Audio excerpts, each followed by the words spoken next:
अस्सलामुअलैकुम my YouTube family, कैसे हो आप सब। उम्मीद करती हूँ आप सब ठीक होंगे। अल्हम्दुलिल्लाह अल्लाह पाक की रहमत से हम भी बिल्कुल ठीक हैं। तो आज का मेरा व्लॉग जो है वो तकरीबन दोपहर से स्टार्ट हो रहा है और यहाँ पर मैं जो हूँ चने भिगो रही थी, क्योंकि आज मैंने चने निकाल के रखे थे और आज मेरा दिल कर रहा था चने वाला पुलाव बनाने के लिए ना। तो मैंने सोचा कि इनको भिगो के रख देती हूँ, फिर थोड़ा सा शाम में इनको उबाल दूँगी तो ये बिल्कुल गल जाएंगे, अच्छे से सॉफ्ट हो जाएंगे। तो फिर मैं इसमें राइस बना लूँगी और अगर ज़रूरत पड़ी तो चना चाट भी बना लूँगी। तो बस यहाँ पे मैंने ये छोटा सा चम्मच भर के इसमें बेकिंग सोडे का डाला है और मैं ऐसे ही हमेशा करती हूँ, इसमें बेकिंग सोडा डाल के इसको भिगो के रख दूँगी और फिर ये 3-4 घंटे के लिए पड़े रहेंगे ऐसे। उसके बाद जो है फिर मैं इनको अच्छे से वॉश करके धो के ना, तो फिर कुकर में थोड़ी देर के लिए डाल दूँगी, प्रेशर लगा दूँगी और थोड़ा सा नमक भी डाल दूँगी।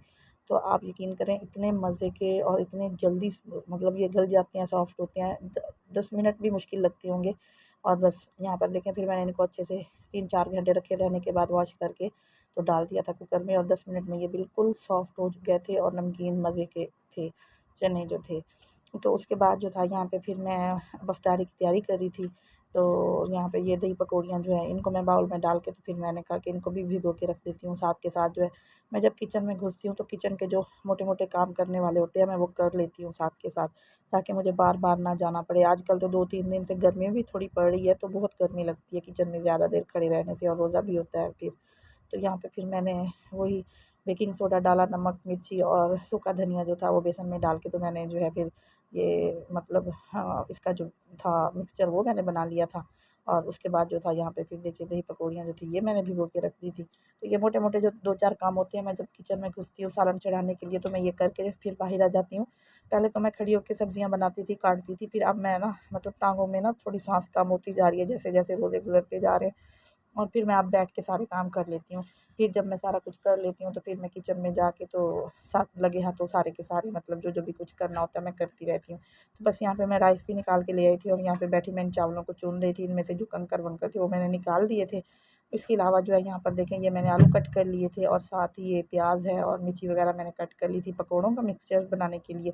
जिसमें मैंने थोड़ी-सी पालक ऐड करनी थी। उसके अलावा यहाँ पे ये जो है मतलब चावलों के लिए मसाला बना के रखा था और इसके अलावा यहाँ पर ये मसाला जो है ये मैंने दही बड़े बनाने के लिए निकाल के रखा हुआ था। तो बस यहाँ पे ये मैंने क्यूब्स भी निकाल लिया था, पुलाव क्यूब्स जो है, तो ये मैं चावलों में डालूँगी। उसके अलावा साथ में मैं बच्चों को होमवर्क भी करवा रही थी, क्योंकि आजकल इनको डायरी मैं खुद करवा रही होती हूँ। तो यहाँ पे मीरा ब फ़रवा बैठी पढ़ रही हैं और ने जल्दी-जल्दी अपनी डायरी पहले कर ली थी और वो फिर खेलने के लिए बाहर चला गया था। और ये जो है यहाँ पे बैठी ये जो है ये दोनों डायरी कर रही हैं। उसके बाद जो है मैं किचन में आ गई थी, चने मेरे सॉफ्ट हो चुके थे, मैंने उनको मतलब स्टेन कर लिया था। अब यहाँ पे जो है मैंने प्याज़ वगैरह डाल दिए थे, जैसे ब्राउन हुए तो मैंने देखे इनमें चने डाल दिए। तो चने चूँ क्योंकि पूरा पैकेट मैंने भिगोया था, तो यहाँ पे मैंने थोड़े से जितने भी मतलब चावलों के लिए मुझे ज़रूरत थे मैंने डाले, बाकी ये जो थे ये बच गए थे। फिर मैंने इनको मतलब करना ये था कि ज़िपर बैग में डाल के तो मैंने इनको फ्रीज़ कर लेना था और फिर जब भी मुझे ज़रूरत पड़नी थी तो मैंने इसको मतलब निकाल के तो यूज़ कर सकती हूँ। तो मैं हमेशा ऐसे ही करती हूँ, जब मैं बनाती हूँ तो पूरा पैकेट ही बना लेती हूँ। बार-बार ऐसे फिर क्या एक ही काम को बार-बार करते रहना।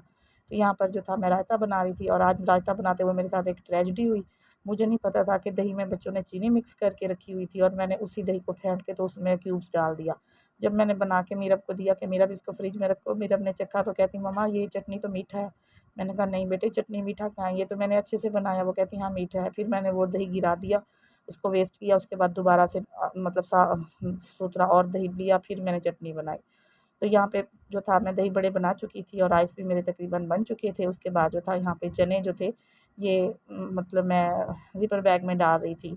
इसको मैंने ठंडे होने के लिए रख दिया था पंखे की हवा पे। जब ये ठंडे हो गए थे तो फिर मैंने इनको ज़िपर बैग में डाल के तो ऊपर फ्रीज़ होने के लिए फ्रिज में रख दिया था। उसके अलावा मेरी कहती मम्मा मुझे थोड़े से निकाल के दे चने, क्योंकि मैंने जो है अपने लिए चना चाट बनाना है। तो मैंने कहा चलो ठीक है। तो यहाँ पे ये उसने अपने लिए चना चाट थोड़ा-सा बनाया था, थोड़ी-सी सब्जियाँ ऐड की थी और इसमें चाट मसाला डाला था और उसके अलावा यहाँ पे ये पकौड़ों का मिक्सचर रेडी हो चुका था। तो बस यहाँ पे फिर मैंने चावलों को क्योंकि दम दिया हुआ था, तो मैंने पकौड़े बनाना स्टार्ट कर दिए। बस 1 बाय 1 करके पकौड़े बनाती गई। यहाँ पे फिर मेरे माशाल्लाह पकौड़े जो हैं वो बन के सारे रेडी हो चुके थे और मैं साथ के साथ बस बनाती जा रही थी। बच्चे जो हैं ऊपर से चखते रहते हैं और मुझे बताते रहते हैं कि नमक कम है, मिर्ची कम है, मम्मा ये डालें, वो डालें, तो ऐसे हेल्प हो जाती है। तो उसके बाद जो था बस फिर मेरे बच्चों ने और मैंने मिलके दस्तरखान लगाया। तो यहाँ पे देखिए हमारा दस्तरखान सज चुका था। यहाँ पे मतलब हर चीज़ जो थी वो तकरीबन माशाल्लाह बन के रेडी हो चुकी थी। आज हमने फ्रूट चाट नहीं बनाया था। तो बस यहाँ पे जो थे बच्चे बैठे सब दुआ कर रहे थे और अल्लाह ताला से हम सब ने बहुत दुआएँ की। तो यहाँ पर देखिए ऑन मोहम्मद ने जो है वो न्यू ड्रेस पहना हुआ है माशाल्लाह। तो मतलब ये जो है मतलब इसके बाद अफ्तारी के बाद नमाज़ पढ़ी, मगरिब की नमाज़ पढ़ने के बाद मैं और मेरे हस्बैंड जो थे और बच्चे जो थे हम लोग बाहर चले गए थे, कुछ सामान वगैरह लेना था। सामान क्या लेना था, मीरब और फरवा वालों के ईद के जूते लेने थे बच्चों के ना, तो हम जूते लेने गए तो वो शॉप ही बंद थी। जूते वाली जो शॉप थी वो मतलब बंद हुई हुई थी। तो फिर हमने सोचा कि आए तो हुए हैं, फिर ऑन मोहम्मद ने कहा कि आप मीरब वालों के कपड़े लेके स्टिच करवा रही हैं गर्मियों के, तो मुझे भी गर्मियों के कपड़े लेके दें, मुझे बहुत गर्मी लगती है।